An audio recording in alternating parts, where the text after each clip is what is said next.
Welcome to the Sleeper Dynasty Fantasy Football Podcast. I'm your host, Brandon Lehman. Thanks for tuning in.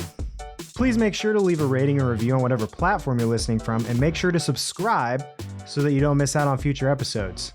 It really helps a lot, and it's a great way to support the show. We are available wherever you find podcasts. Also, please follow us on X, Instagram, Facebook, and TikTok at Sleeper Dynasty. Merch drops are coming soon. All right, so today we have a very, very special guest. He is a father, recently engaged.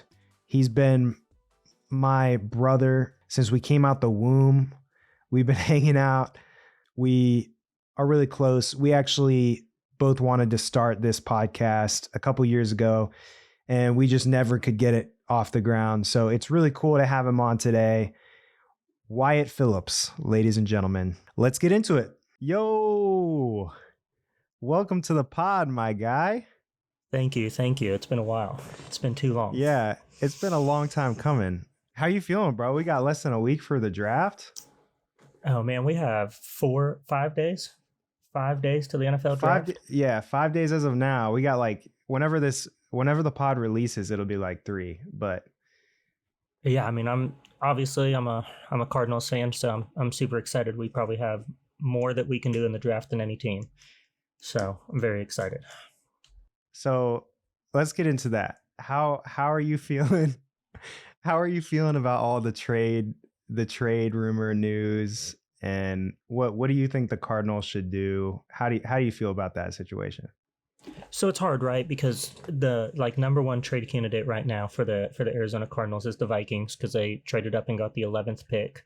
So they have the 11th and the 23rd, because they traded up for the 11th, right? Not the 23rd, or was it the 23rd? Regardless, I think they have the 11. Yeah. Okay. So now that they have those 2 picks in the first, they're like the number one team that's supposed to go up. And it's like, we've been here before, right? Like rebuilding team, kind of, if you want to call the Vikings a rebuild. Want to trade up, get a guy. Everybody thinks it's great in the moment. And then a year later, the Cardinals passed on the defensive rookie of the year. And so it's hard when you got a guy like Marvin Harrison up there, right? Because the Cardinals could get Marvin Harrison Jr., who's, I mean, not just the best wide receiver in the class, but I haven't listened to anybody that's not called him the best person in the draft, period. So it's really hard because we trade back, we pass on that. He wins offensive rookie of the year. We're an 8-win team, 7-win team, whatever you want to call it. It's like, well, what would we have been with Marvin Harrison? Yeah. And it would just kind of suck. Yeah. 2 years in a row trading out of the pick for the, let's just go ahead and assume that Marvin Harrison wins the offensive rookie of the year. Which might be a big assumption with Caleb Williams, Drake May, Jaden Daniels, whatever. But let's just assume he's, great right off the bat. It's just going to be hard for that to happen 2 years in a row. And then say the Vikings do good. And then, that number one, 2 pick that the Cardinals were supposed to have this year. Now it's pick 27 in the draft, So it's just hard. It's hard. So are you going to be happy, or are you going to be like pissed off whenever they trade out of the pick? I think it's hard, right? Because this is the second year with Monty Ossenford as the GM, right? And so you have to have faith. Because if this was Steve Keim and Steve Keim trades out of this pick, I think I'm going to be a little bit pissed, and I think I'm going to be a little bit more scared.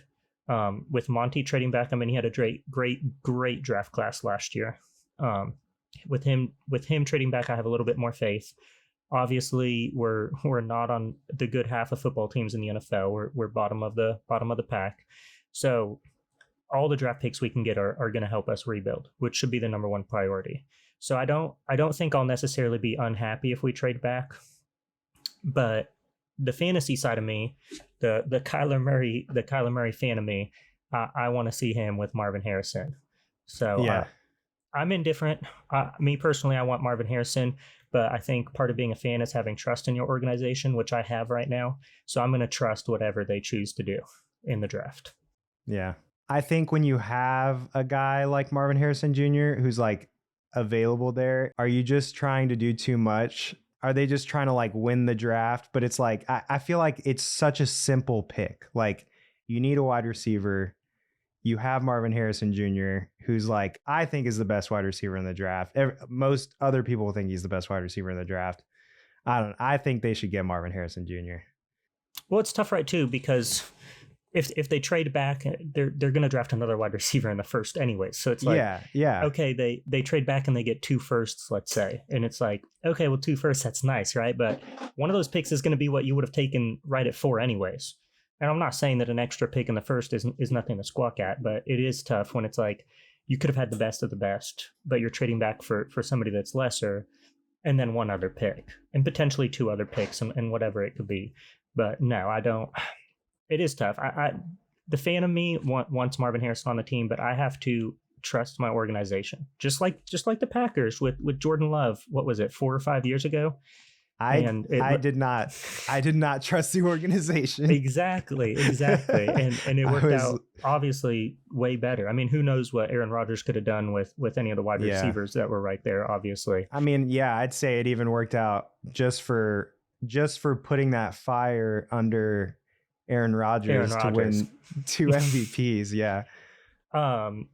It's actually funny. I just a quick little tidbit here. I actually heard that in a podcast podcast this week when I was working, that it's like, what if the Jets get a quarterback in the first round? And I think it was more of just like a joke, like a haha. And they were like, it could light a fire under Aaron Rodgers' ass. Like, like look what he did before. He won back 2 MVPs. So, I mean, it's hard, but that was the draft class with DK and AJ Brown, right? I can't remember off the top of my head. It had to have been close. I know T. Higgins was in that draft. Okay, so that I don't think that was.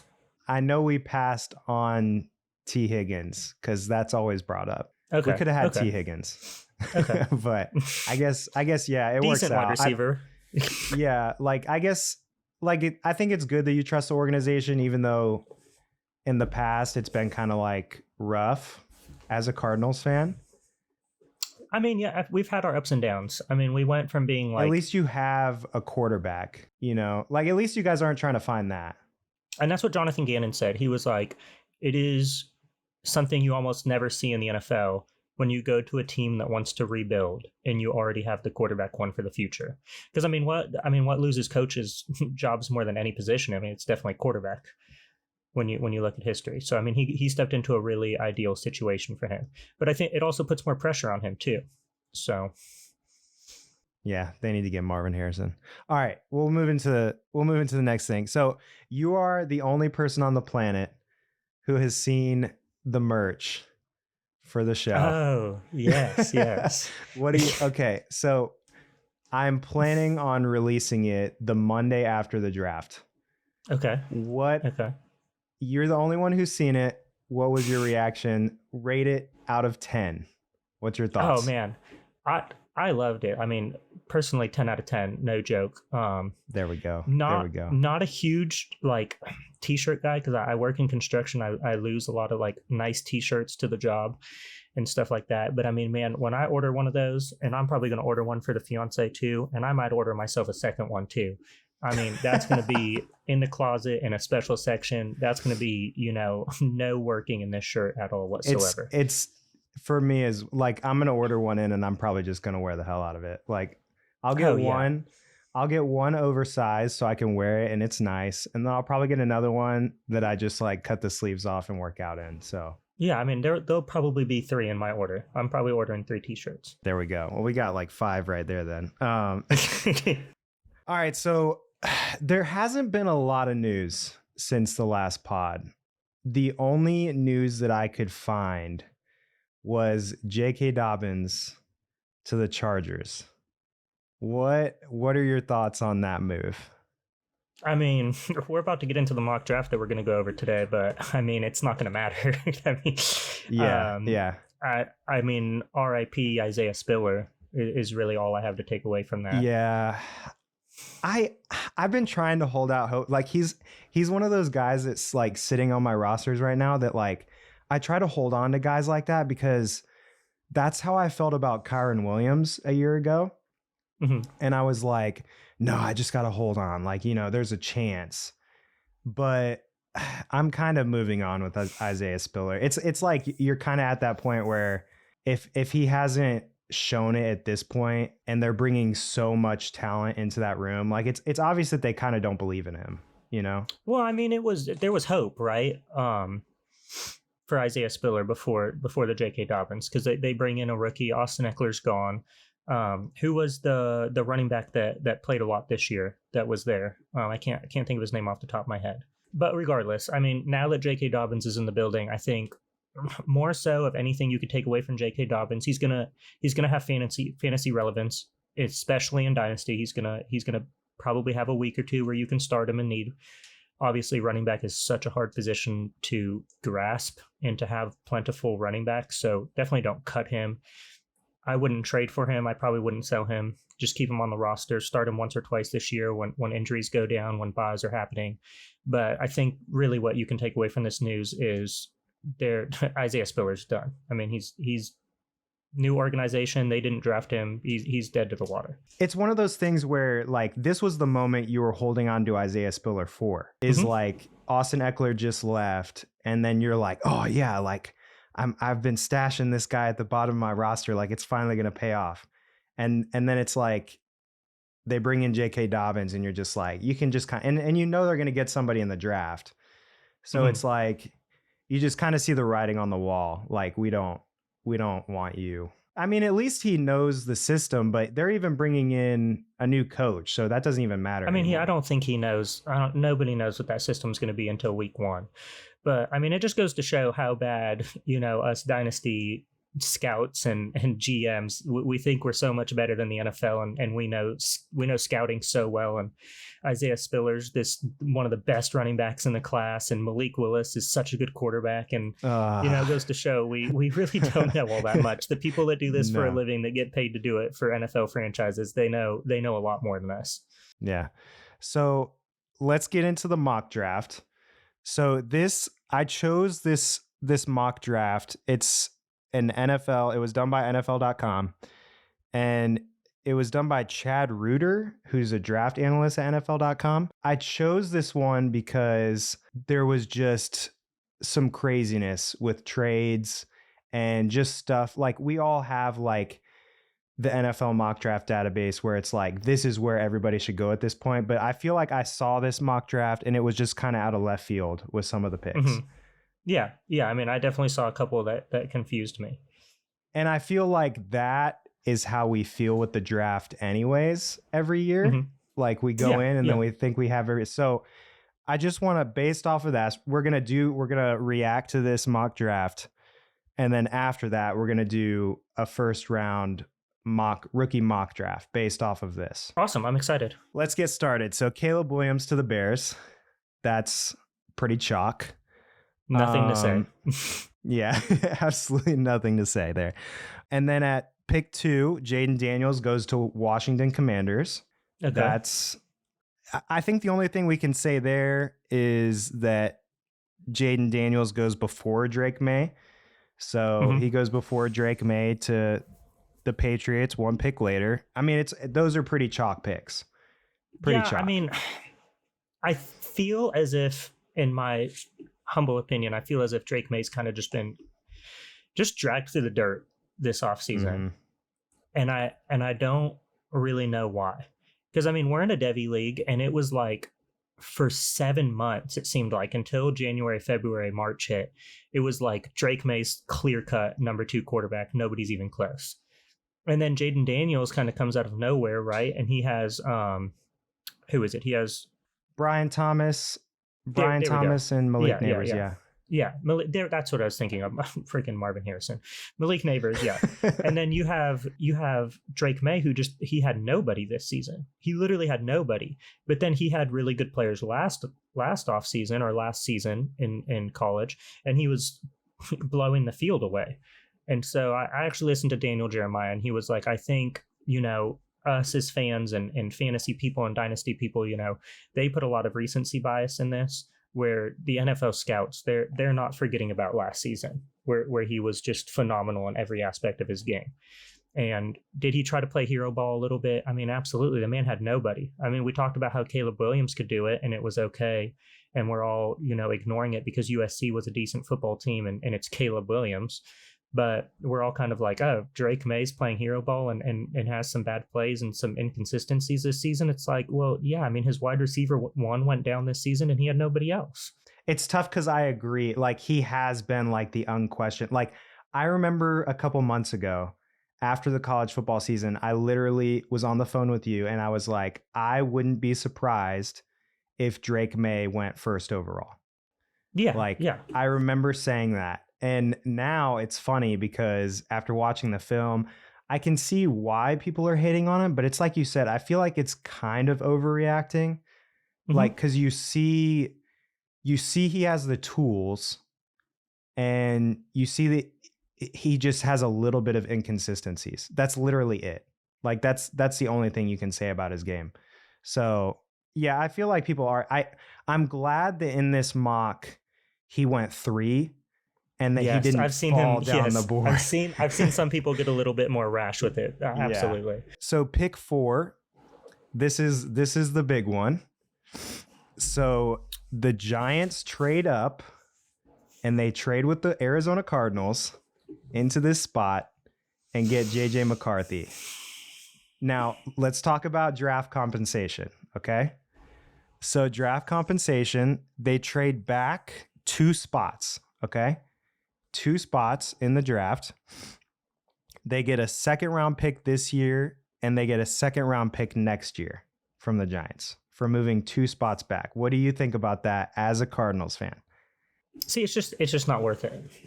I mean, it's just there's nothing there that's like. I understand it's 2 spots. So I've seen this mock draft. I know who they get. They're still in the top 3, of wide receivers. Still getting an elite caliber wide receiver. He'd be top 3 in any class in the last 10 years, 100% without a doubt, and maybe even number 1 some years. But it's just hard. I mean, what is 2 second round picks going to do for an organization? Now, obviously, much rather the Vikings, give up 3 firsts, which is kind of what I've heard more than anything, the 11, the 23, and their 2024 or 2025 first. But if you were asking me earlier, how am I going to feel when that trade goes through? And if it's 2 seconds, I'm going to be pissed. I'm not going to be happy. So you think that the level of talent from like Marvin Harrison Jr. to Malik Neighbors or Rome Odunze, you think it's that drastic of a difference in talent? I think it's tough because I really like Malik Neighbors. I really like and enjoy Malik Neighbors' film. He's just so fluent. He plays big, physical. I mean, he's Deebo Samuel, but maybe even a better Deebo Samuel. And I have a lot of Deebo Samuel shares. I really like him as a player, and I really like his game. So I don't think it's really questioning Malik Neighbors, because I'd be very, very happy if the Cardinals were somehow able to get Malik Neighbors. But I mean, I'll kind of throw it under the bus here. I mean, the Cardinals ended up getting Rome Odunze in this, and I'm getting 2 seconds to go from Marvin Harrison to Rome Odunze. It's just not worth it for me because there's questions in Rome Odunze, right? And there's no questions in Marvin Harrison. Yeah. I know there's a lot of people who like Rome Odunze, so they would probably disagree, but I think they should just pick Marvin Harrison. It's just kind of, and I do like how in this mock they're only moving down 2 spots. So it's not like they're moving way down the board, but I agree with you. I think that if this is the draft compensation, just stick it out and just pick Marvin Harrison Jr. Like, he is that for sure of a pick. Like, yeah, I mean, at the end of the day, we're getting 1 extra second round pick to help the team this year. And I mean, Monty Ossenfort's a smart guy. I mean, he's not going to take that trade. He's not taking 2 seconds. He's not taking anything less than a first, anything less than 2 firsts, in my opinion, whether that be 2024, 2025. But the 2 seconds, I'll just tell you right now, and I might be eating my words, in 4 days, 5 days, but they're not taking 2 seconds to move back even 1 spot. They're going to take Marvin Harrison if that's the price. So let's transition. So the Giants moved into that spot. They took JJ McCarthy, even though Daniel Jones is there. Obviously, this would be moving out Daniel Jones.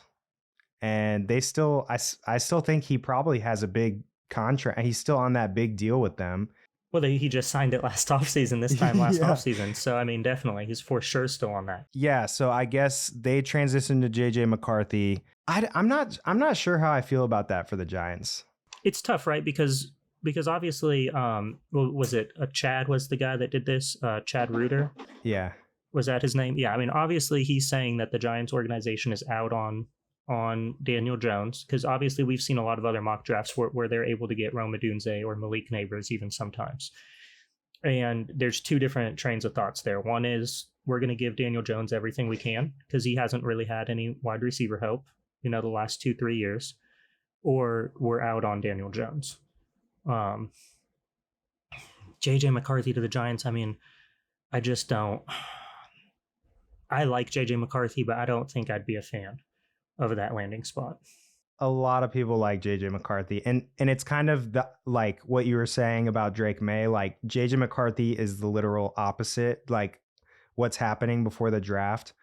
Yeah. Like he just kind of came out of nowhere, and people that I respect, like they love his film. I just feel like the Giants giving up 2 second-round picks to move up to take JJ to like throw out Daniel Jones. It kind of feels weird to me. Like, it's just kind of like, why don't you just stay where you're at? Try to give weapons to Daniel Jones. That's what I would rather see. I don't think Daniel Jones is like this amazing quarterback. I think he's brink starter in the NFL. And I want to see him. I would love to see Malik Neighbors or Rome Odunze. And maybe not for the fact of Rome Odunze or Malik Neighbors, but for the fact of just knowing about Daniel Jones. I mean, there's obviously there's something in that, just knowing, especially in Dynasty, but even more in the NFL, just saying we gave him everything we could. We gave him an elite wide receiver. And then here's the thing. If they're trash this year, they're going to have a top pick in the next draft. You're already going to have your wide receiver one, which is so hard to do. And you're going to be in a better place next year for a quarterback. Yeah, I fully agree. So pick 5, Marvin Harrison Jr. goes to the Chargers. I would absolutely love this spot. I mean, I liked him going to the Cardinals. It would kind of be similar. Like if he goes to the Chargers, like he's there with Justin Herbert. Like I feel great about that for Marvin Harrison. I don't know, because you got the new coach, and you have. I mean, what's the biggest knock on JJ McCarthy coming into the draft? It was like, well, he can hand the ball off really well, right? Yeah. And while I love Marvin Harrison and I think he's going to blow up the NFL no matter what, it's just how many opportunities is he even going to have? And then you got to think of I understand they traded Keenan Allen, they traded Mike Williams, so they literally have nobody on that team. They're drafting a wide receiver, regardless of if they're running the ball 70% of the time or not.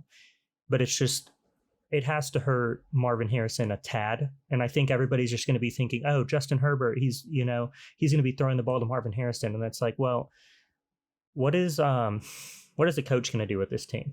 Is he going to say, I have Justin Herbert, I have Marvin Harrison, I know people say I'm a running coach, I'm going to pass the ball?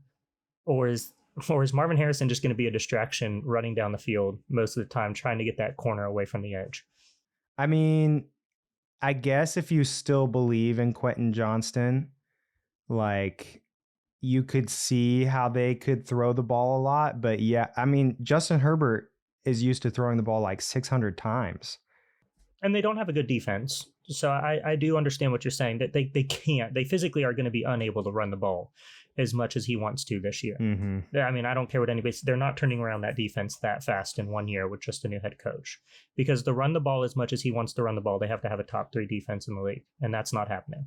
I think it's good for Marvin Harrison. I think he's going to get fed. It's definitely, I mean, it's going to be good for Justin Herbert. It is more of just a question of like, what is this offense going to look like type deal. Well, and that's one of the nice things about Marvin Harrison. I mean, we talk about how safe of a prospect he is, but we haven't really talked about how safe of landing spots he is.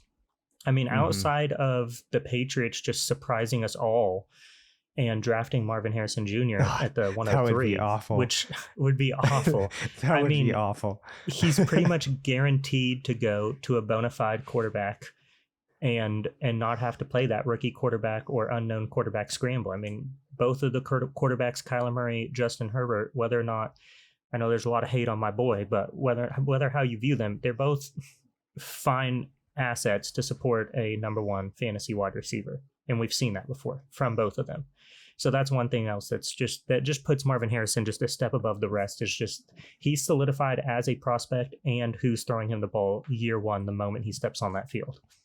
I agree. So pick 6, the Cardinals, they had traded back and they go Rome Odunze. How are we feeling? Passing on Malik Neighbors there is hard. That's really tough. So if they had gone Malik Neighbors there, I would say that they won that trade. Like, I feel like really good about that trade if they took Malik Neighbors, but I would be ecstatic. I would be not as happy as Marvin Harrison, but I would say, okay, we took one step down, half a step down really, and we got the next available prospect. And I mean, I love Malik Neighbors. Obviously, there's nothing to hate on Marvin Harrison, but like I said, Malik Neighbors, I mean, he's just the prospect that I like. I mean, he's the one that comes out with just my eye pops towards him. So I would be so much happier with Malik Neighbors. If we could just change that on this draft, then I'm fine with it. So I think no matter what, like, Rome Odunze is going to go there and he becomes the one. I mean, yeah, he's definitely replacing Michael Wilson as the wide receiver 1. I think the one thing that would scare me a little bit is Trey McBride. If it's Malik Neighbors and not Marvin Harrison, Trey McBride could still sneakily lead that team in targets and receptions next year. Ooh. For all the Trey McBride believers. You saw it at the end of last year when there was nobody else because Michael Wilson couldn't stay healthy. And even when Michael Wilson was on the field with Kyler Murray, it was a little bit underwhelming after seeing what he could do with Josh Dobbs. But, I mean, Trey McBride, I mean, I can't trade for him anymore because it's just too expensive. But, man, I am so happy. And I think he's going to be so good. There are people saying he's Dynasty tight end 1. I mean, I have him in Sam Laporta in one league, and I was pretty much just like, somebody please take Sam Laporta from me. Like, please take this man so I can just have Trey McBride. Because you can only start one. I can only start one, and I don't even think that's a tight end premium league. So regardless, if it was tight end premium, I could probably start them both and be happy every week. But I was pretty much just begging, and I didn't get any trade offers, which was, maybe need to wait a couple months, but it was That's tough. rough. Speaking of tight ends, so at pick number 9, the Indianapolis Colts take Brock Bowers. I think this is a Jelani Woods replacement pick, right? Like, tearing at my heartstrings now. I like this pick. I like this spot. Like, I think he would fit in well. Like, you have Anthony Richardson, who tears it up on the ground. You have Michael Pittman. Joshua Downs. Yeah, Downs. So, I mean, I feel like it would fit their offense well. He would be like, I think they would be stacked. Oh, I mean, the Colts would become kind of a fantasy dream team with Joshua Downs as this PPR reception guy. Then you've obviously got Michael Pittman, and then you throw Brock Bowers in there on top of Anthony Richardson, and it's like, holy 49ers 2.0 over here with just a better quarterback. Essentially, whoa. At least for fantasy. Nobody's taking Brock Purdy over Anthony Richardson in fantasy. Yeah, I would be pretty dang high on Anthony Richardson. I'm already high on Anthony Richardson, but if Brock Bowers goes there, I want to say Brock Purdy now. We're talking about the 49ers. Yeah, I love Brock Bowers, so him going there, I think that's good for him. It's gonna be he's not gonna lead the team in targets. There's no possible way Brock Bowers is gonna go to the Indianapolis Colts. And I mean, the other one landing spot I see a lot is the Jets, and he's not leading the Jets in targets either. I mean, he's a rookie tight end. I mean, we need to stay water just a little bit. I don't care how good he is. He's not gonna go somewhere. Sam Laporta did an unbelievable thing last year, and with Amon-Ra. So I mean, it just shows you don't have to lead the team in targets to be a damn good tight end for fantasy. I agree. Pick 11, the Minnesota Vikings go and get their quarterback, and they get Bo Nix. Yeah, I mean, Rome Odunze over Malik Neighbors, Bo Nix over Michael Penix. I mean, whatever that guy was drinking when he wrote that mock draft, I really wish it was in this mug that I have right here. So. You can tell which picks he was like, I'm gonna be extra right here. which is what they do, right? I mean, that's mock draft 7 for him. I mean, he just wants to write all those picks in there. So if something does happen, he can go, I told you guys it was going to happen. Look at this mock draft right here. And it's like, all right, well, what about the 10 others that you did before the draft, buddy? Like, come on now. So I would hate this. As a Packers fan, I would love it. Oh, absolutely. Absolutely. But as a fantasy, I would just hate that the Vikings trade up to get Bo Nix. I'm not a Bo Nix fan at all. Do I think it would be better than like Sam Darnold?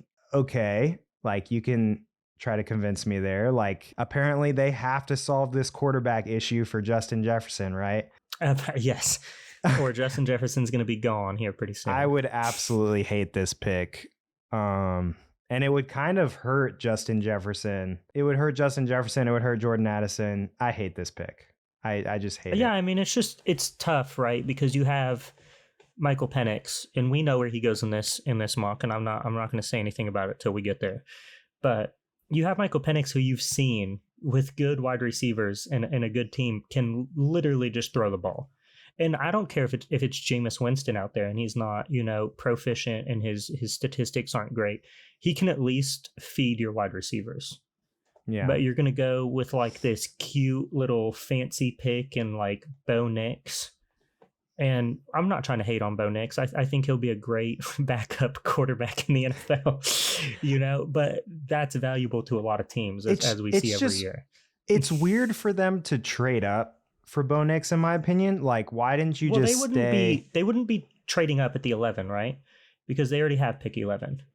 Yeah, but they traded up for the 11.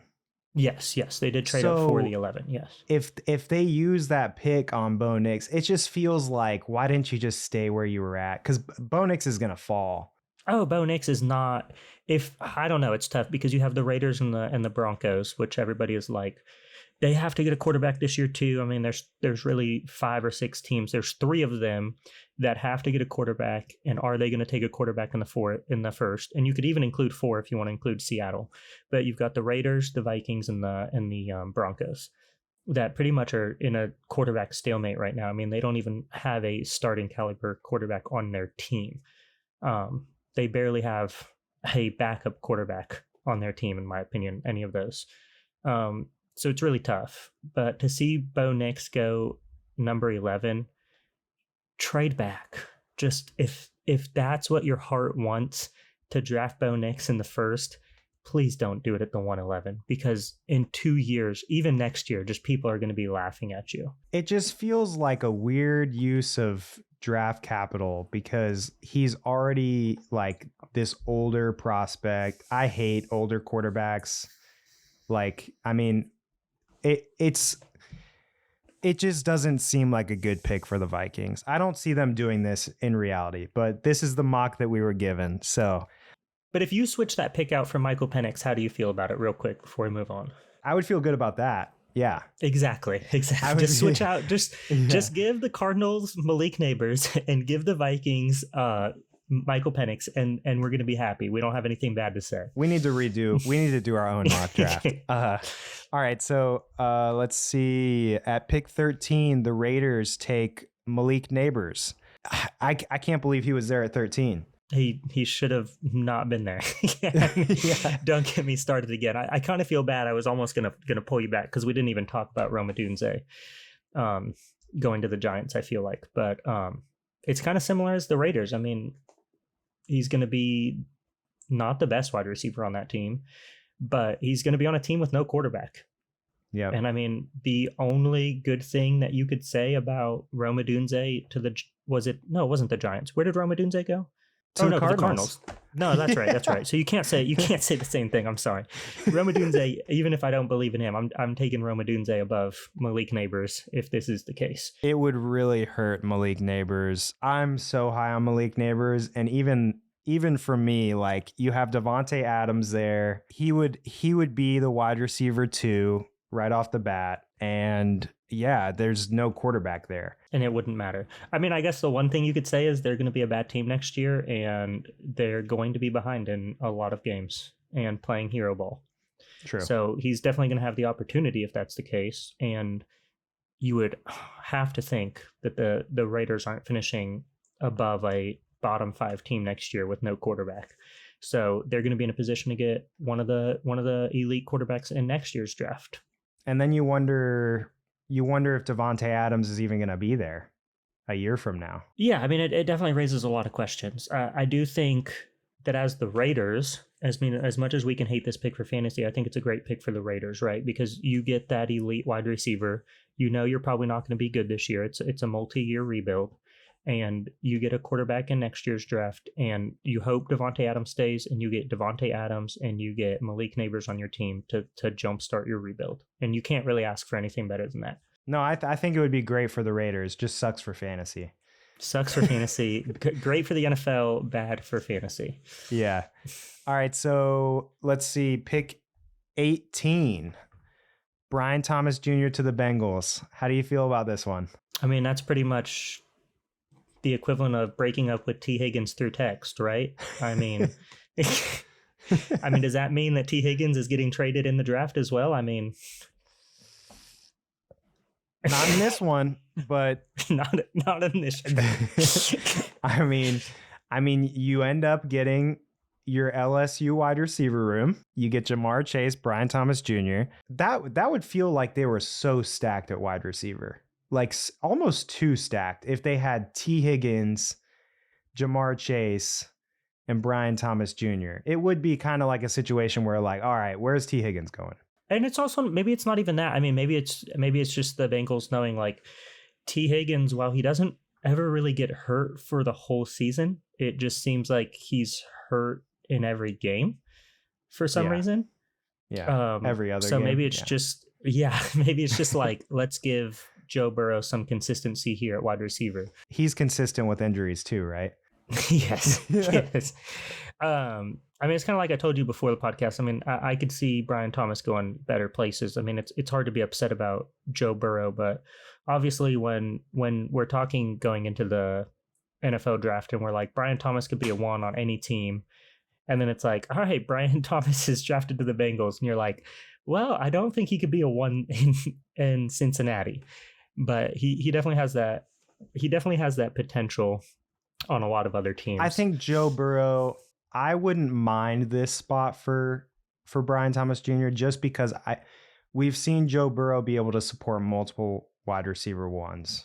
Well, and you have Jamar Chase and T. Higgins, who are both kind of proficient outside X wide receivers. I mean, Brian Thomas is obviously somebody that can play a little bit more in the middle of the field, that can run a good slant route, that you don't have to throw a ball 50 yards down the field. I'm not saying that's all Jamar Chase or T. Higgins does, but it definitely seems like the stronger point of their games. So maybe it would be beneficiary to get somebody that can go underneath those guys that are obviously going to be getting the coverage. I mean, you have Jamar Chase running a go route or a deep post over top of that safety, and you have Brian Thomas running a dig route straight underneath that safety. I mean, that safety's choosing number 1.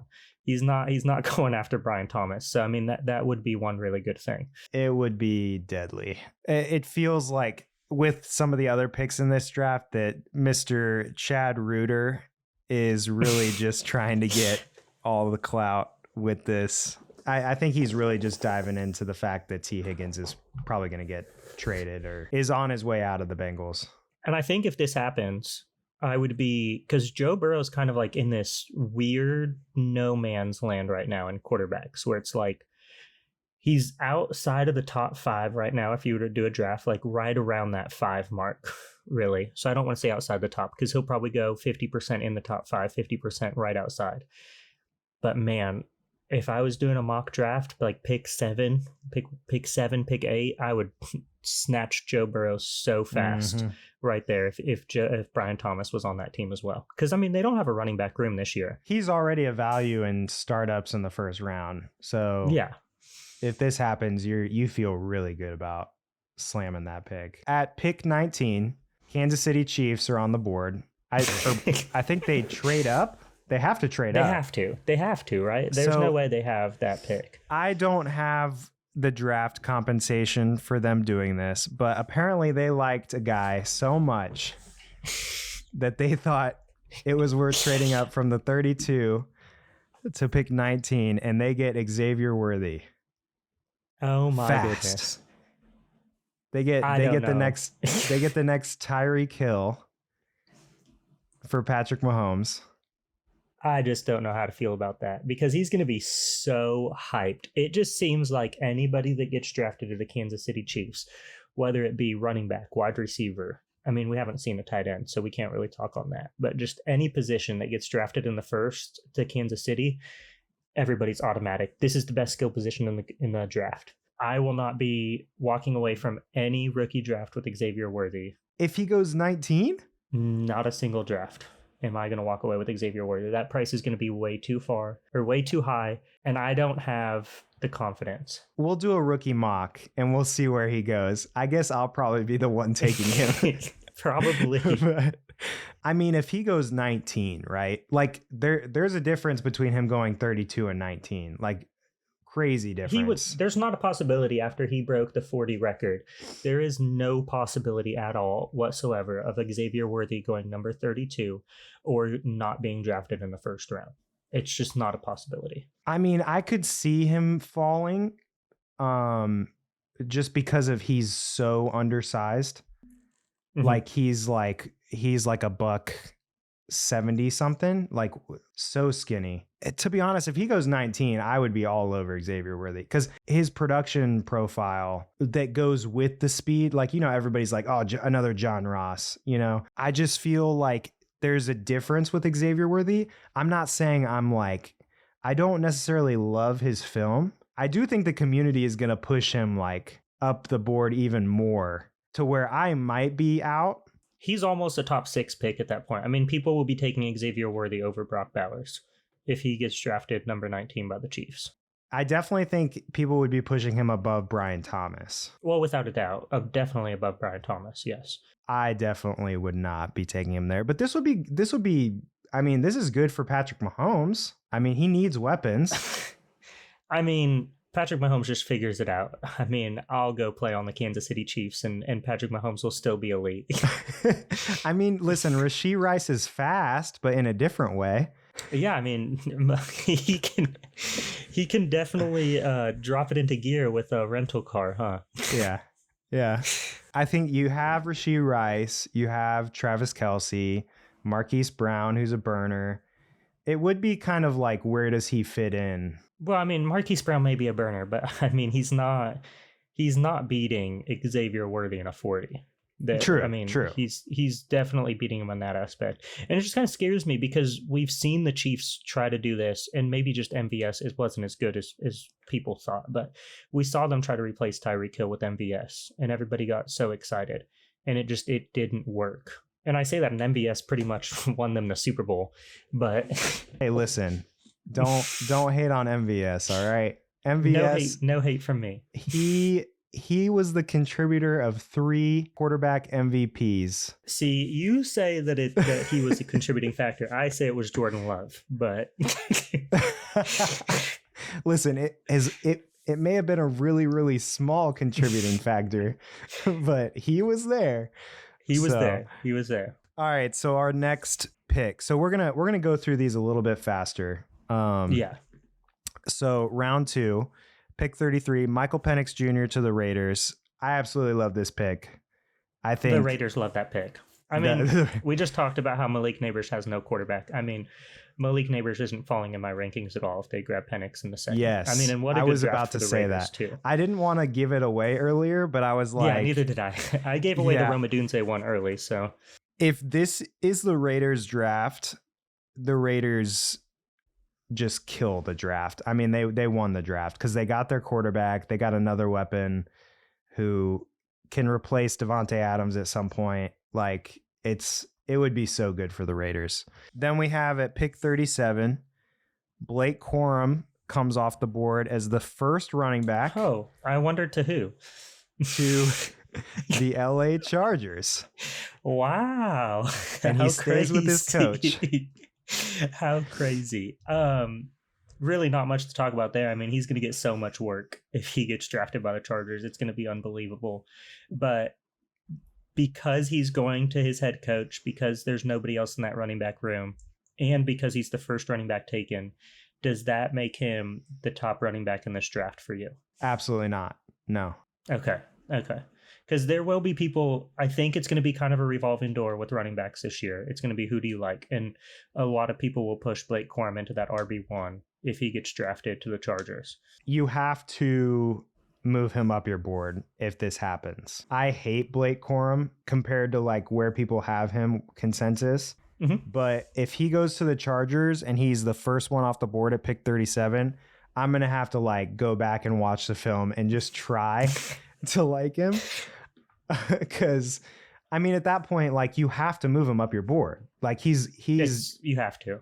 I mean, he arguably should be going in the first round at that point by somebody other than me. But yes, I mean, I would still contemplate it, dude. I mean, I have some firsts in some leagues where my running backs are Zach Charbonnet and I have another elite running back. I can't think of who it is, but it's freaking running back for the Lions, Jahmyr Gibbs and Zach Charbonnet. And I have 6 firsts. So, I mean, it'd be really hard to pass on a running back there. You know that I don't know which Harbaugh it is, but whichever Harbaugh brother that is that coaches on that team. Jim, okay. I think. I'm almost positive it's Jim. We'll go Jay Harbaugh, okay? Jay Harbaugh. You know that he's going to use the mess out of Blake Corum if he goes there. Yeah. So yeah, I mean, it is. I don't want to hate on the Blake Corum pick. It's going to be a good pick for the Chargers. It's going to be a good pick for Jay Harbaugh. He's going to get touchdowns. I mean, that's going to happen no matter what. And he's going to be the RB1, and he's going to be a 3-down back. All right, so now we're going to go rapid fire. So pick 38, Ladd McConkey to the Titans. How do you feel? I mean, he's not going to beat Calvin Ridley and DeAndre Hopkins. So, I mean, push him down the board there. Yeah, the draft community loves Ladd, and I feel like everybody would be fading Ladd if this happened. Just push him down the board. Jalen Polk to the Panthers at pick 44. I mean, I don't hate it. I mean, they have to get help. I think for some reason Jalen Polk is coming up the board a lot in a lot of mock drafts. Mm-hmm. Mm-hmm. I definitely don't see him as a second round wide receiver. So that's just kind of like yuck. Would rather see Xavier Legette there personally, but yeah. I mean it's okay. Xavier Legette guy. All right. So yes. Pick 45, Devontae Walker to the Saints. Does he become the wide receiver too? I'm trying to say, I mean, if Michael Thomas's ankle is still hurt, I mean, obviously he has to. I mean, that thing just needs to be put away. I mean, if that ankle's that big of a deal, he just needs to cut it off and play with a prosthetic. He would probably be just as good, if not better, than Michael Thomas this year. I wasn't even thinking of Michael Thomas when I said wide receiver too. I was thinking of that other guy. Who's the other guy, the burner? Oh, I know who you're talking about. Because this caused a lot of drama in one of our leagues. Are you talking about Rashid Shaheed? Rashid Shaheed, yes. Oh my gosh. That created a lot of drama between me and you, of all people, in one league. Rashid Shaheed. How could I forget that? Yeah. What was the backstory on that?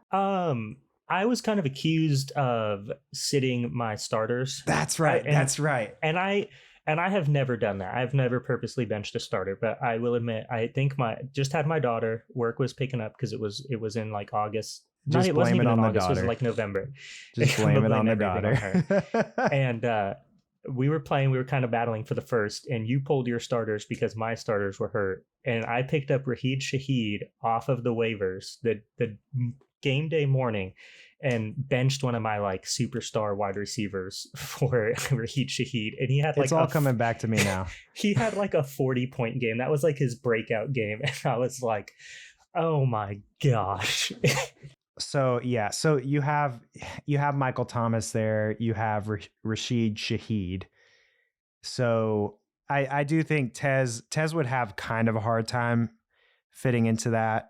He'll be a second round fantasy guy. And I mean, in that point, you're just taking who you like anyways. if you like the situation, if you like the player, you just take him anywhere you want in the second, and you can't hate on the pick. I don't foresee him being an elite fantasy wide receiver with Derek Carr and Chris Olave already there, but he's still going to be a second round worthy wide receiver 2, maybe wide receiver 3 fringe guy. So then we have pick 46, Adonai Mitchell to the Bears. I think this is a pretty solid pick for the Bears. Yeah, I mean, I'll take Adonai Mitchell over Tez Walker. People are having Adonai go at the end of the first, so them getting him at 46 that's Caleb Williams to the moon. Caleb Williams goes up.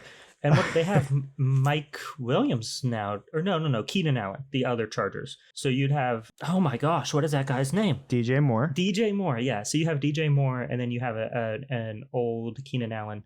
I think Adonai Mitchell would be not so great this year, but would be a phenomenal pick going for the future. I agree. In fantasy. Wheels up, Caleb Williams. Pick 56, Dallas. The Dallas Cowboys get Jonathan Brooks. You have to love that one. I mean, we're all trying to figure out who the Chargers are taking, who the Cowboys are taking. So if they get Jonathan Brooks, this is a fire pick for me. I mean, I have him and I have him and one other running back, just kind of sitting between my RB1 and RB2. Trey Benson. But Yes, Trey Benson. If Jonathan Brooks goes to the Cowboys, I mean, it's Jonathan Brooks, and it's not even close. Yeah, I agree. He would definitely, his value goes up for me. He would be my RB1 if that happens. I would definitely take him above Blake Corum. Next, we have pick 60, the Buffalo Bills. They go and get a wide receiver. They get Roman Wilson. Wilson, so still not even Xavier Legette. Yeah. Dude, if this happens, I am the biggest Roman Wilson fan. So if this happens, I will be having Roman Wilson in every single draft. Because you have Stephon Diggs, who just left. And Roman Wilson, I'm just like, I love his tape. Like, he's kind of an older guy, but there's kind of like an excuse of why he's a little bit older and stayed in college. And whenever you watch JJ McCarthy's film, you literally are watching Roman Wilson's highlight reel. He is JJ McCarthy, because JJ McCarthy didn't throw the ball that much. No, not at all. So when you watch JJ McCarthy, it's literally it's a Roman short YouTube Wilson. video. Yeah, Roman Wilson reminds me, and I know this is going to sound crazy, but Roman Wilson reminds me when I'm watching him of Amon-Ra. And I know that's like a little crazy, but just the way, like, it's not like exactly, but his movement patterns and like the way he runs his routes, it's like, I don't know how much tape you've watched on Roman Wilson. I've watched the video, but I don't know if I'd call it like tape. And first of all, I'm not going to hate on you for using the Amon-Ra comparison there, because he might be an elite fantasy wide receiver, but he was not an elite prospect coming into the NFL, or else he would not have been a third round guy. So I don't hate on that comparison. I would love that pick. Pick 62, Jalen Wright comes off the board to the Ravens. I mean, he's not going to be anything this year. I kind of think that Derrick Henry, I was a big Derrick Henry guy for a long time, but it's kind of getting to the point where he's going to fall off a cliff. Yeah, but the thing is the Ravens have no need not just to push Derrick Henry off that cliff. And so the Ravens will be running the ball so much with Derrick Henry.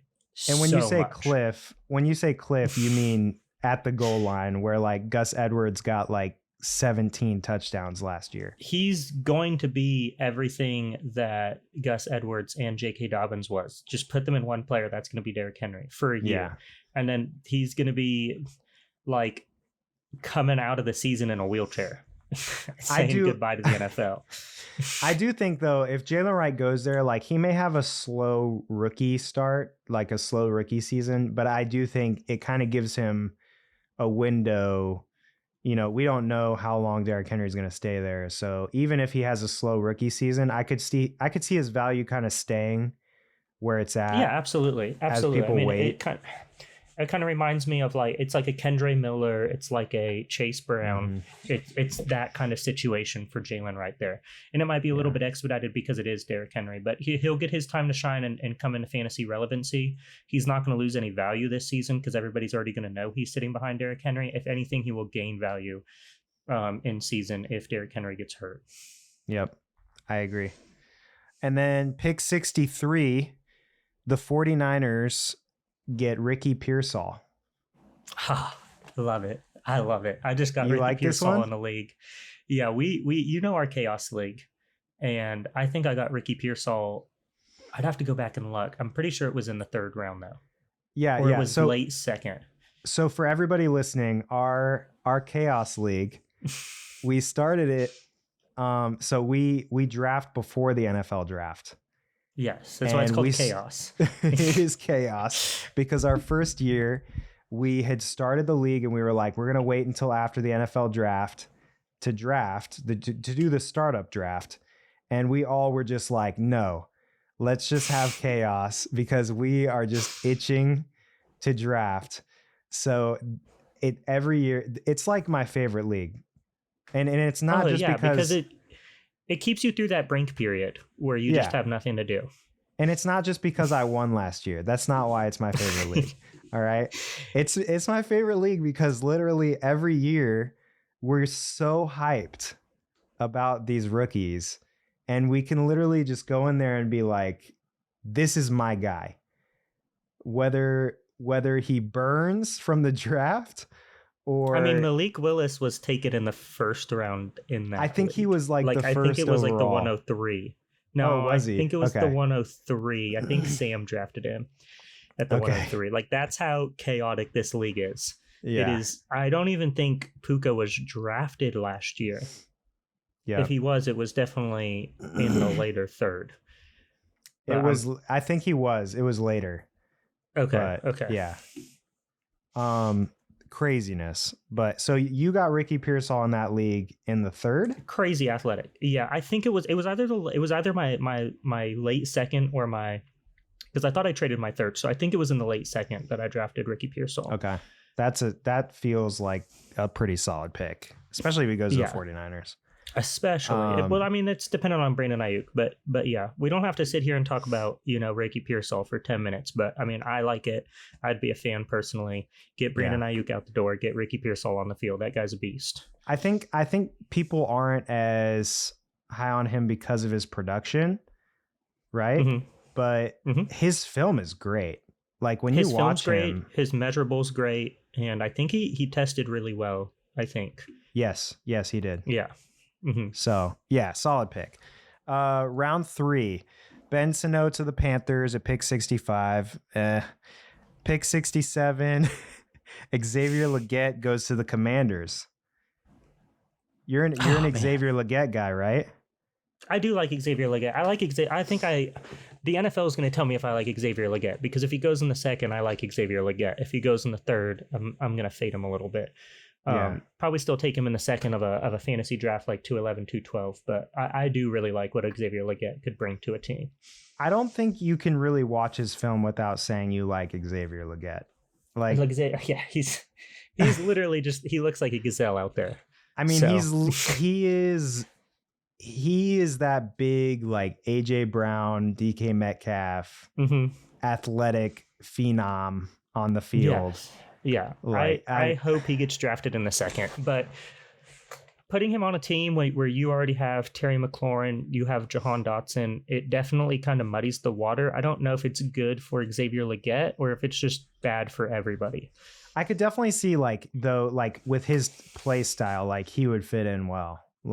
Because Terry McLaurin is not like an X wide receiver one. I'm not talking about wide receiver one for the team. I'm talking about like you have your XYZ. I'm talking Terry McLaurin is not that X true one wide receiver. And it'd be nice because he could definitely go in there and be that. Xavier Legette could go in there and be that true X and let Terry McLaurin be the X and Jahan Dotson be the Y there. So pick 70, Troy Franklin finally comes off the board to the Giants. He fell down so much. And then, just another small guy for the Giants. I mean, just add it to the list. I mean, this is who they got JJ McCarthy. Mm-hmm. So they're giving him a weapon in the third round. Yeah, I mean, just like Zay Flowers last year, I can't get behind it. I can't get behind the Troy Franklin love. I don't like the size.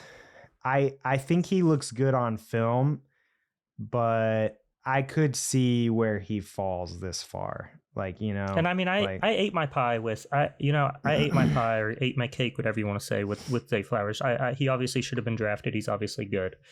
Yeah. But I think that was more his production in college is like insane. I mean, he's obviously way different than Troy Franklin. I mean, obviously he was like a first round clear cut wide receiver where, you know, Troy Franklin's in the third here, but yeah.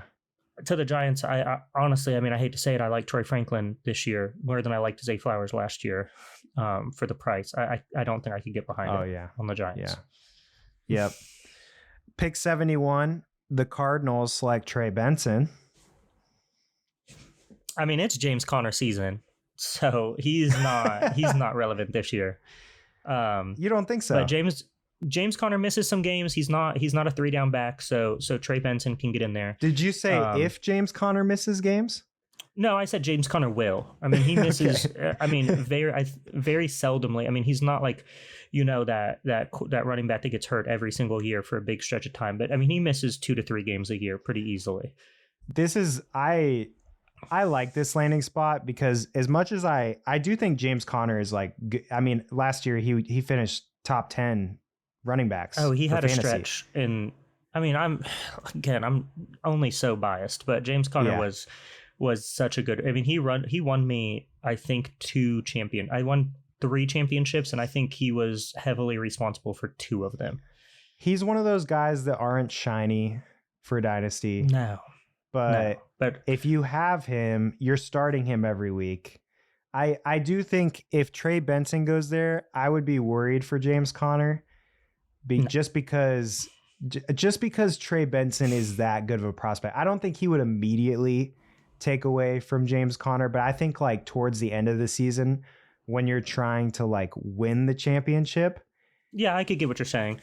I can just tell you as a Cardinals fan, James Conner is a fan favorite. He's a locker room favorite. He is one of the leaders on the team. He might be even more of an offensive leader than Kyler Murray. And that doesn't mean anything against Kyler Murray. That's just how much the team views James Conner. Listen, Aaron Jones was a locker room guy too. And now you see what happened to him. So Jameis Winston was a locker room guy. And I saw a video of him interviewing a fish today. So oh my God. No, I had to bring that up on the podcast somehow. Oh my gosh. What is that? He was showing a fish? He literally had a microphone on a boat fishing for tuna, and he was interviewing the fish. He was like, you know, I had a friend tell me one time that fish are just trying to flap when they're out of the water to swim. And he was like, is that true? And puts the mic down to the fish. And I was like, what is going on here? Oh man. Yeah. But Jameis Winston. Trey Benson will see time. There is nobody else in that locker room really behind James Conner right now. We have DeMarcado, which obviously he wasn't as good as people thought, and you know you still have your Michael Carter believers out there right now. He's on the practice squad, so he's not even on the team. So he would get time. I just think people don't know outside of like Cardinals fans. People don't realize how big of a deal James Conner is to the Cardinals. So he would definitely not overtake James Conner by any means in year one. Well, that's good. That's good insider information from our But he would Cardinals be there fan. For third down. He would get some third down work. He would get he would get chances. He'll have opportunities. I just don't think he's somebody you're gonna feel comfortable starting all year long. It would be like I like him to the Cardinals, but even going in the third. Going in the third, I would be kind of like, you know, but I mean, at least he's not going in the fourth because that would just be death to Trey Benson. Third round is just kind of like where the running backs go. It just kind of shows the NFL views running backs, no matter how us fantasy view them.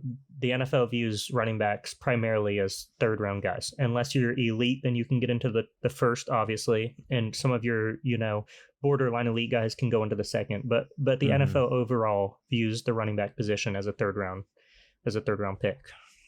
All right, and then I'm gonna go through these last ones. Stop me if you want to talk about any of them. Okay. Pick 74, Malachi Corley to the Falcons. I think that's a solid pick for the Falcons. Yeah, I don't think he's going to... It's fine. Pick 76, Spencer Rattler to the Broncos. They finally get their quarterback. He would probably see playing time this year. Yes, I would say so. That would actually be kind of interesting. Yeah, Spencer Rattler. I mean, if he goes this far down the board, I mean, he's going to drop in fantasy drafts, but he would definitely be interesting for the real life NFL because he's going to get starting time, like you said. Should be drafted, or not drafted per se, but he should be 100% rostered in all standard Superflex dynasty leagues. He would go in the third round rookie draft. Very late third round. If you had a fourth round, he'd be a fourth round guy. But even if he's on the waivers post draft, he needs to be like the guy that you pick up. Yeah, even if you need to spend 10 fab on him, you spend the 10 fab, put him in your taxi squad, and maybe he'll be nothing. But he is that quarterback. I don't want to use Brock Purdy as an example because Brock Purdy had no really accolades coming in, but Spencer Rattler has that potential to be an elite quarterback in the NFL. It's very slim, but he could come out and be a starting caliber quarterback in the NFL. Yeah, no, I totally agree. He was such a highly viewed prospect coming out of high school.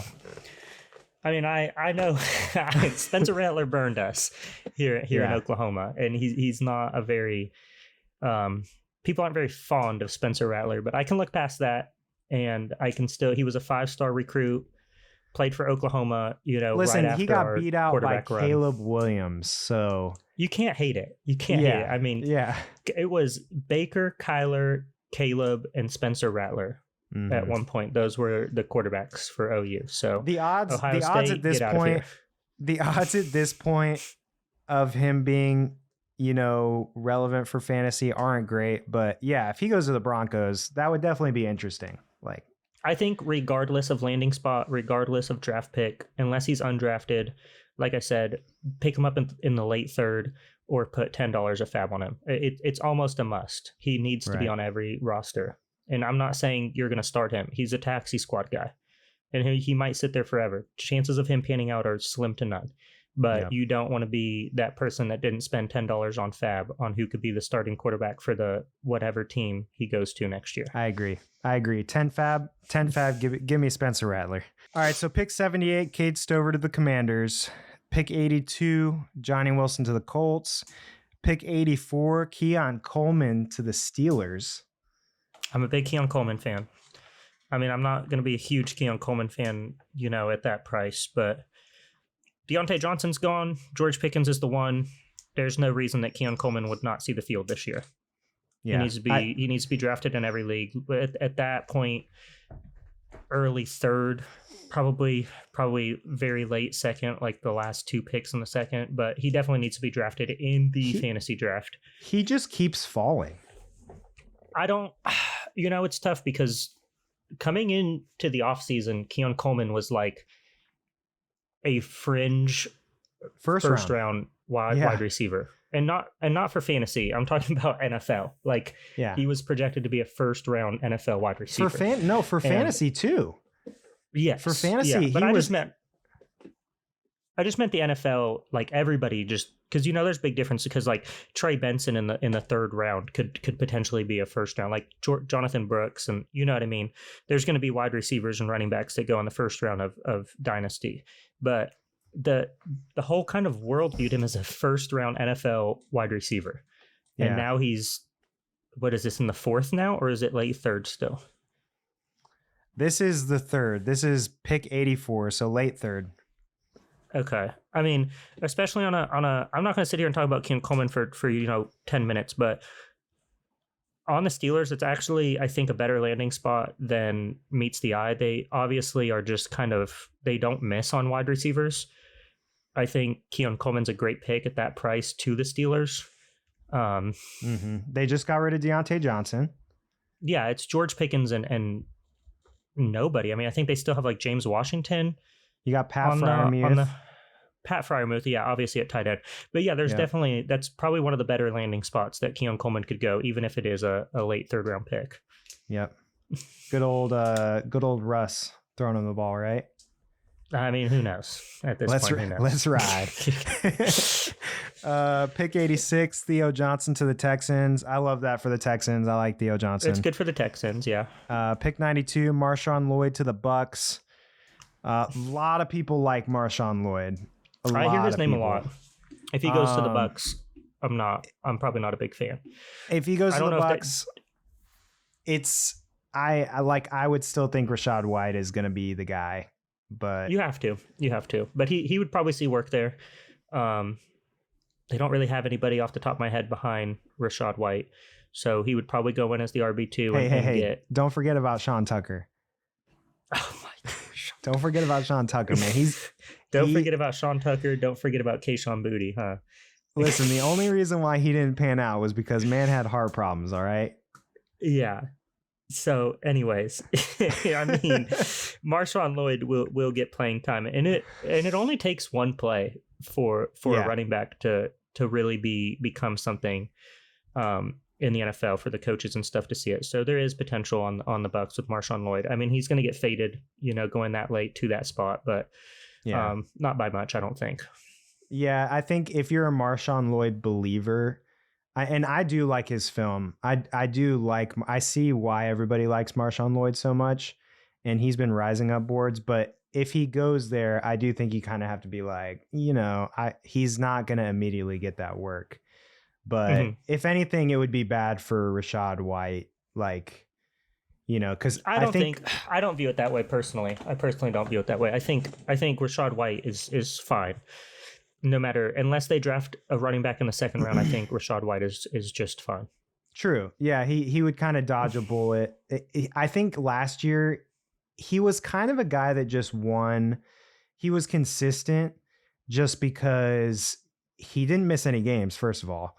And second of all, he got an insane amount of volume to where he wasn't some crazy, breaking off huge runs, but he would just consistently get you those yards and get you those points to where top 10 running back this year. Yeah. I'm pretty sure he was running back 10 at the end of the year. So, I mean, he caught a lot of passes. I'm pretty sure he caught more passes than you would think off the top of your head. Yes. Yeah. So. I don't think it really hurts him that much, but definitely something to keep an eye out. And then pick 95, Will Shipley to the Chiefs at the end of the third round. I'm not a Will Shipley fan. I like Isaiah Pacheco. I almost don't even care about that pick. I like Isaiah Pacheco better than Will Shipley. So we'll move on. The Roadrunner. Yeah. And then I had to add this in. Okay. This is the only other player I'm going to include in this. This is in round 4. Braylon Allen goes at pick 107 to the Giants. I just love Braylon Allen so much, so I had to include that in here. So who is the Giants RB1 right now? Devin Singletary is the guy. I mean, then that would be good. That would be good. I would love that for Braylon Allen. I don't think the Giants wait that long with Devin Singletary in the backfield, no Saquon. They haven't had to worry about that for a long time. I don't think that they wait that long, but if they do and land Braylon Allen, that would be really. So they got JJ McCarthy. JJ McCarthy, Troy Franklin, and Braylon Allen. So revamping that offense. Trying their best. All right, so let's move on. So now we're going to do a 1-round rookie mock draft after that very long. And when we do this mock draft, I meant to ask you this before the podcast started, but when we do this podcast, are we going off of this mock draft? Yes. So we're going to react by doing a rookie mock draft based off of this NFL mock draft. Okay, perfect. All right, that's what I thought. All right, so I will let you go first. Okay. At the 101, who are you taking? Okay.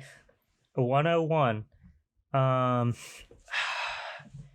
Man, even though you hurt my Oklahoma Sooner fan and me, and you left with that not so nice word, Lincoln Riley. I can't not go Caleb Williams. I have to go Caleb Williams 101, obviously. I think that's pretty chalk. All right, so Caleb Williams. All right, so at 102, I'm definitely taking Marvin Harrison Jr. to the Chargers. Okay. I love that spot. I'm not going to drag it out any longer than that. He is, if he goes to the Cardinals or the Chargers, it's wheels up for Marvin Harrison. Like I said, I mean, he's going into an already starting quarterback that's not going to be replaced really in the next 3 years. So Marvin Harrison has got to be. If you are, for some reason, have the 101 and do not need a quarterback, I don't foresee anybody really being in that position. But if you are, you can by all means take Marvin Harrison with the 101. For sure. Yep. So that puts me at the 103. I'll go against the grain a little bit here. Not that I hate Jaden Daniels. I think he's going to be great, but I'm going to take Drake May over Jaden Daniels at the 103. Okay, we're getting a little spicy. So you and where did Drake May go in this mock? He went to the Patriots. Oh, wait, never mind. If we have to use this mock draft as a reference, I will give me Jaden Daniels. Give me Jaden Daniels. Okay. All right. So that's a game changer for you, huh? Oh, yeah. I do not want anything to do with that. No. Okay. No. I want it to be reversed, and I want Drake May to go to the Commanders and Jaden Daniels to go to the Patriots. So that way I can fade Jaden Daniels even more. But yeah, if Drake May is at the Patriots and I'm forced into this with no roster to go off of, just give me Jaden Daniels then. Yeah, I agree. If this one's hard, I get that he fell down the board in this mock, okay? Oh, no. I get that he fell down the board, but I cannot not take Malik Neighbors with this pick. Okay. So that I understand, Raiders landing spot doesn't hurt you? Doesn't scare you? Was it the Raiders? No, wait. Yeah, it was the Raiders that got Malik Neighbors, right? It is the Raiders. Okay, yeah. Shoot, man. So the guys that I'm thinking obviously would be Rome Odunze or Malik Neighbors. And I'm not the biggest Rome Odunze fan, but if he goes to the Cardinals, he's the one. With Kyler Murray, who has a big arm. With Kyler Murray. All right, mark me. I hate it. I'm changing my mind. I'm going Rome Odunze. Listen, the only reason, I just want to make it very clear, the only reason I'm going Rome Odunze is because we are reacting to this as if it is the real thing. Yeah, I don't foresee Rome Odunze going above Malik Neighbors like that in the NFL draft. But I mean, in this situation, him going to the Raiders, which is kind of like the worst thing you could imagine coming out of the draft. Yeah, it's just the fact that he's behind Devontae Adams. Yeah, for me, with a rookie quarterback in Michael Penix. Yeah, I can't blame you. I mean, obviously, if we were just doing a mock, not going off of like a mock NFL draft along with it to react to, Malik Neighbors is obviously going to be there. But it's hard knowing that Rome Odunze is going to Kyler Murray and Malik Neighbors is behind Devontae Adams and is getting passes thrown by Michael Penix. We're reacting in real time. We're reacting. Just like we would if the draft was here. This is you got to react to where players go. So now you've really put me in a really tough spot here. What am I at, the 104 right now? Tell me who you're thinking here before you pick. 105. Okay. It's hard because it's super flex. And I mean, Drake May has to be, there's three people really: Drake May, Brock Bowers, Malik Neighbors. And it's hard because it's super flex. And I'm sitting here at I think it's 104, right? I'm at the 104 You're at the right now? 105. 105. The 105. So it's really hard because you're not going to see Drake May in an NFL draft go at the 105, I don't think. Just and this the is people. just to remind you, this is a tight end super flex tight end premium. So Yeah. if that And changes your pick. it's hard because if I'm just drafting it based on pure skill, I'm probably Brock Bowers went to the Colts. I mean, if this is just going off of pure skill, I'm probably going to take Brock Bowers and fade Malik Neighbors and Drake May just because of their landing spots. And I'm going to go ahead and pretend like this is, real. And I'm sitting here with my team and I have no roster to go off of. So I'm just going to pick best player available. And I'll go ahead here at the 105 and I'll take Brock Bowers surprisingly over Malik Neighbors and Drake May. Listen, it's tight end premium, man. You got to do what you got to do. Tight end premium. He got Anthony Richardson throwing him the ball. They're going to be a better team than the Raiders or the Patriots, and there's just going to be more scoring possibilities there. I think that's a solid pick. And so I'm going to run this one in.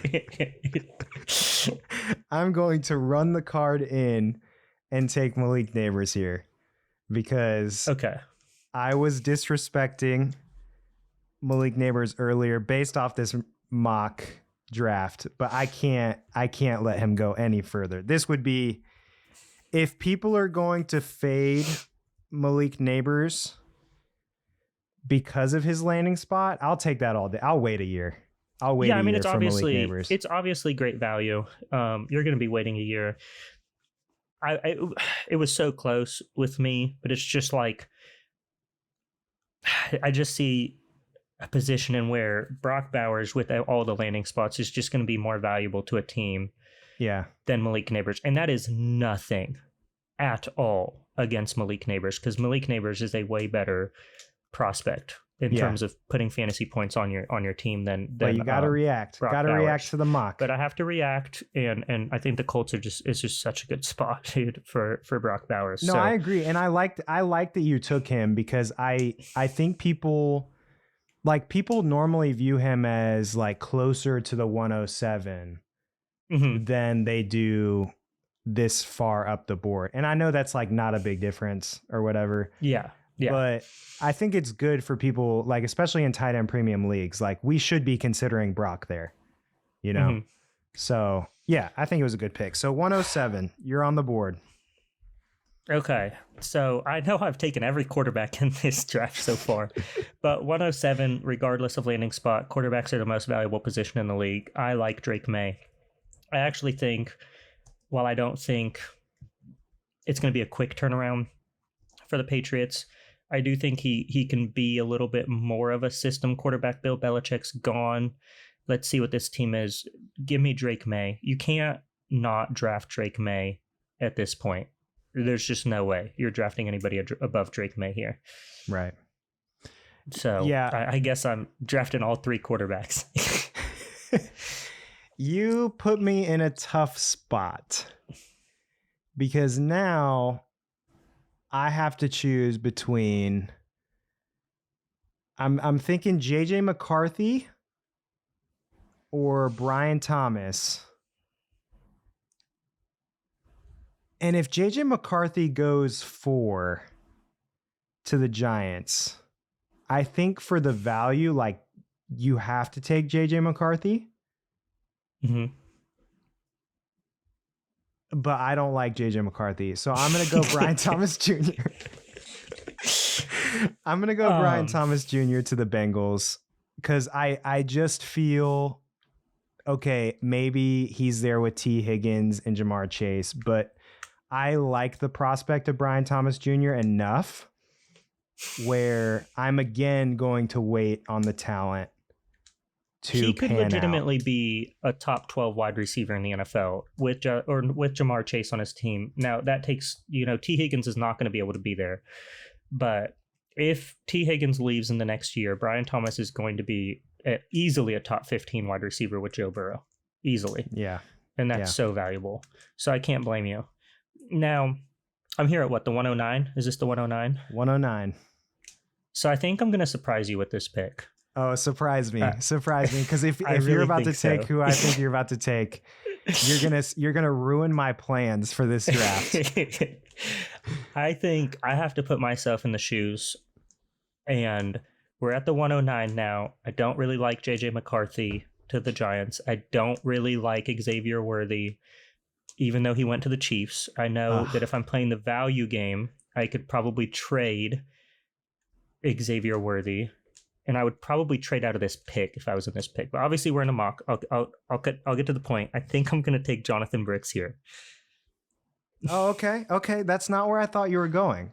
That's not where I think thought I'm you were gonna going. go Jonathan Brooks. On the Cowboys, they're going to be in scoring positions, and I think that he has the potential with that landing spot to be a top 15. I want to say top 12, but then that might be getting too hot. So I think he has the potential to be a top 15 running back, and that's just so valuable in the NFL. Give it to me as a rookie on the Cowboys. 109. Give me a running back. I know a lot of people say they don't belong in the first, but with that landing spot, with the talent, give me Jonathan Brooks. I definitely think a lot of people are fading running backs, but once we have the draft capital, once we know who's going to the Cowboys, once we know who's going to the Chargers, we are definitely, this is where they're going to go. Like you can say this is a terrible running back class all you want, but if you're getting the running back one at the 109, like that is just, that's such a good value to me. I mean, he's a better running back than Tony Pollard, and Tony Pollard was good for fantasy last year.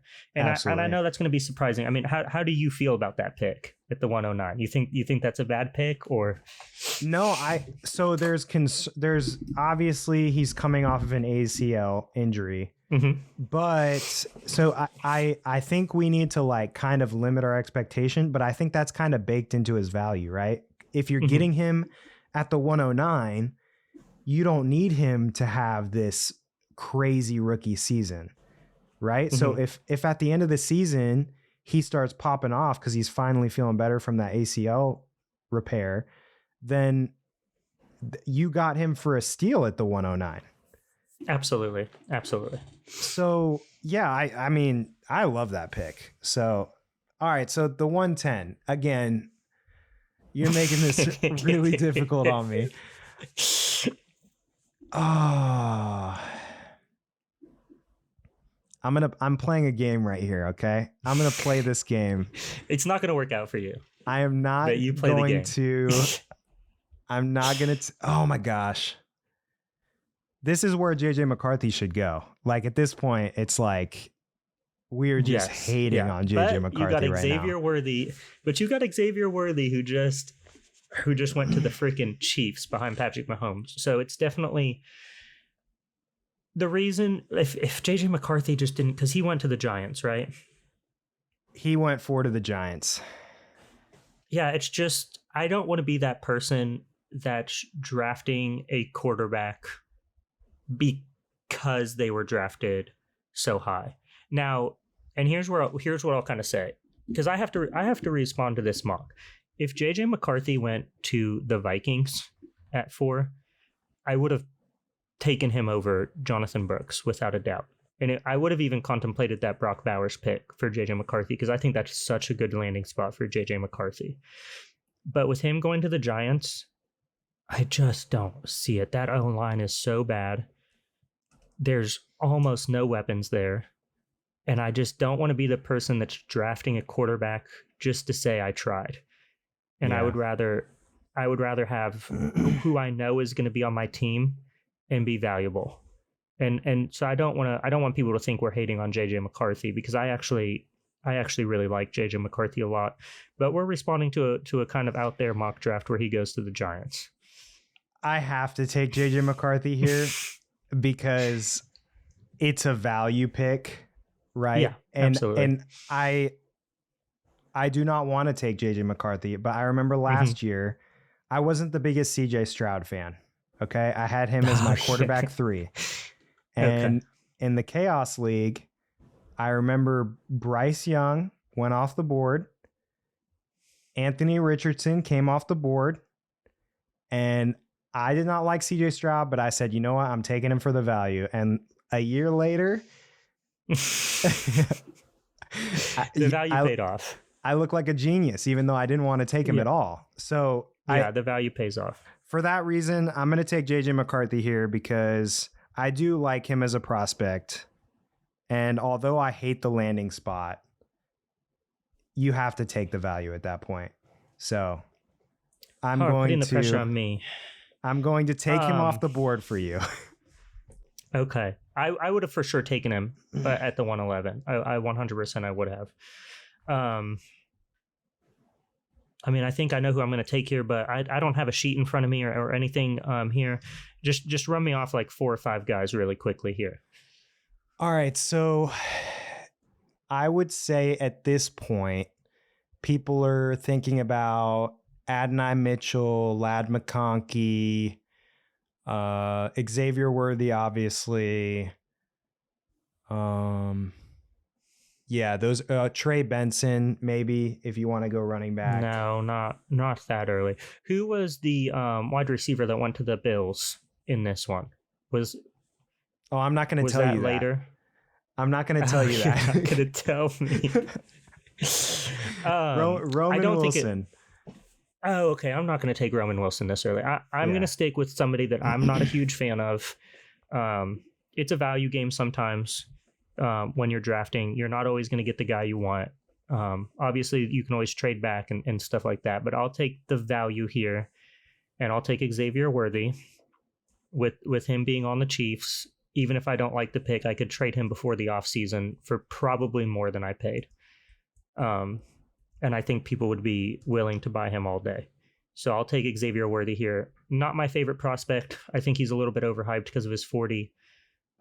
Also, side note, not a Texas fan. Not that matters when I'm scouting players for fantasy. It seems like it matters here. Longhorns suck. Boomer Sooner. No, yeah, give me Xavier Worthy. The value's there. Even if I don't like the prospect, I mean, those numbers on Keep Trade Cut are going to stay there all season long.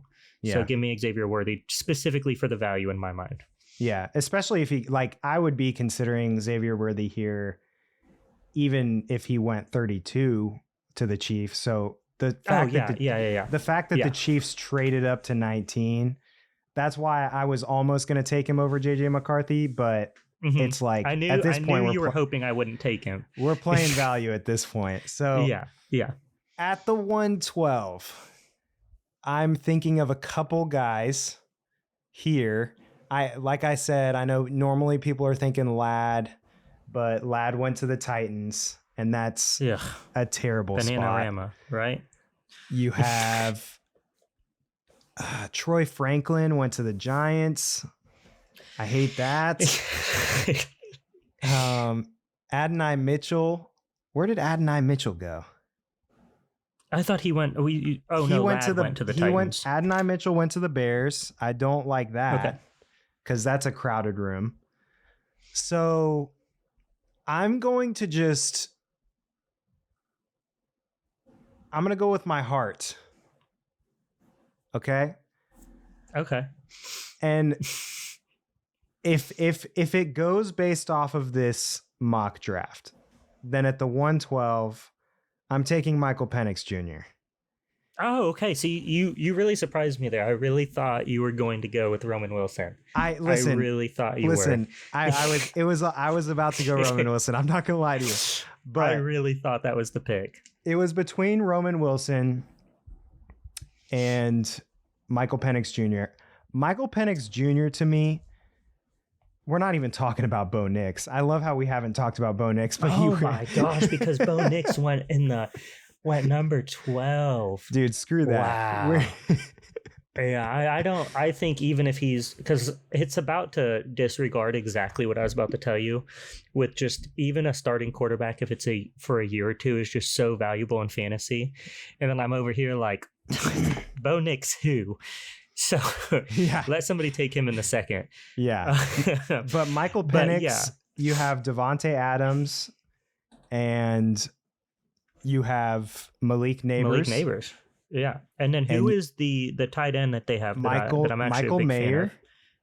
Michael Mayer. Yeah. I still like him. So, I still like Michael yeah, Mayer. I mean, that would be, I would love that. And so Yeah. at that point, so my plan in this mock draft was to not take JJ McCarthy, let you take him, and then take the value on Michael Penix at the end of the first round. But, you got to take value. And Michael Penix, if he goes at the top of the second like that, and he has that good landing spot, I mean, I think that's going to be a solid. I think he's going to move up draft boards if that happens.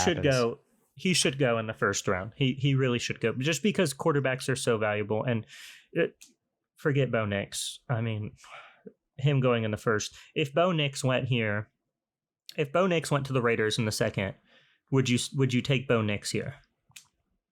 If Bo Nix went to the Raiders in the second? Because we might have hated on Bo Nix a little bit too much in this draft. Because, I mean, he has freaking Jordan Addison, TJ Hawkinson, and Justin Jefferson. I just don't like Bo Nix. I just don't like him either, bro. I feel like, and maybe that's even if he goes to the Vikings. Okay, let's pretend that this is legit. Like he's on the Vikings. He's throwing to Justin Jefferson and Jordan Addison. Should he be going above this? I think it's tough. I think that's such a tough question. I think regardless of what our views are, I think he's going to go in the first. If his draft capital's number 12 overall to the Vikings, it's hard to say that he doesn't. So I think pretty much probably any other rational fantasy player probably would have taken Bo Nix where I took Jonathan Brooks. Which is funny because I took Jonathan Brooks because I was trying to put myself in like a real position of who I would take. And I just couldn't get Jonathan Brooks on the Cowboys out of my mind at the 109 in a non-running back heavy draft with, Blake Corum's going to be fine and Trey Benson will be fine for the future. But I was just like, man, I would rather just get my guy. And if I have to, pay 4 spots different between drafting him at the 201 and the 109, give me that potential elite running back in the NFL. Yeah. On the Cowboys. And so I don't know. I think he's going to go in the first, regardless of what me or you think, if that's a real case scenario. To be honest with you, I kind of just, it's so unimaginable in my mind for him to go right there. And so I can't bring myself to do a mock draft to the masses and take Bo Nix in the first round of that mock draft. Here's my rebuttal. Okay. If JJ McCarthy went 4 overall in the draft and we're taking him at the 110.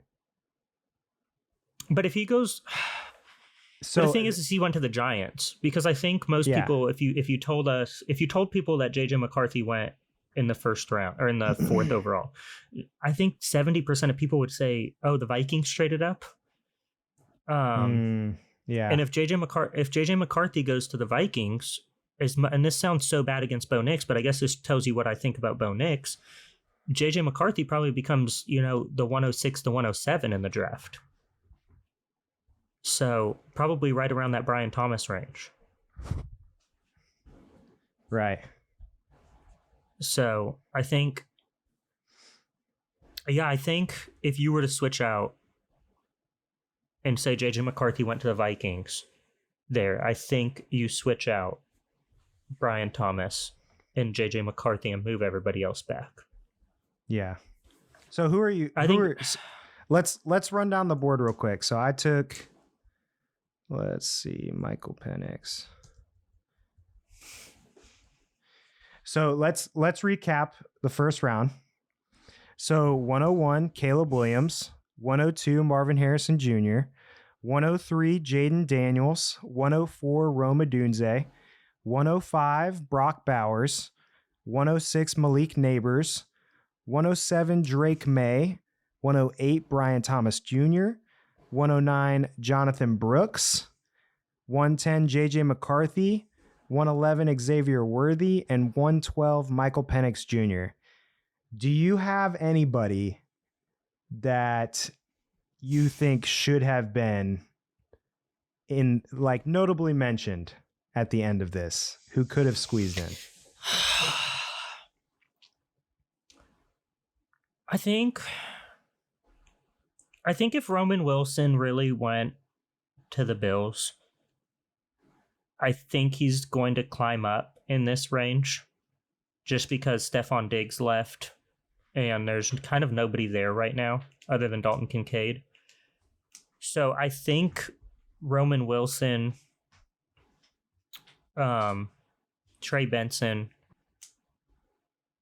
and others. I really like the way that the draft panned out. And I think my one notable mention would probably be Roman Wilson. If he went to the Bills, he would go in this spot. Yeah, no, I agree. Roman Wilson, if he was one that I was thinking about here, I don't think that this is anywhere close where people have Roman Wilson. So I'll just take the value on him all day. But I think if he went to the Bills, yeah, he's going to be, regardless of what we think now, it happens every single year. There's players that we don't have any idea who they are, or not that we don't have any idea really who they are, but we had them so much further down or so much higher up. It goes both ways. And then they get drafted by a team that needs that position with a superstar quarterback and they climb up the board.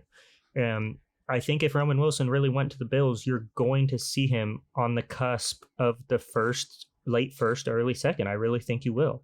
Yeah. And it's such a fall for guys like Troy Franklin, Ladd McConkey, Adonai Mitchell, really like all those guys that people love at the end of the first round right now. It's not their fault. It's not their fault because I do like those guys and I feel bad for not, including them in my honorable mentions, but they just went terrible spots, man. Yeah, no, awful. I mean, you have the Titans, the Bears, the Giants.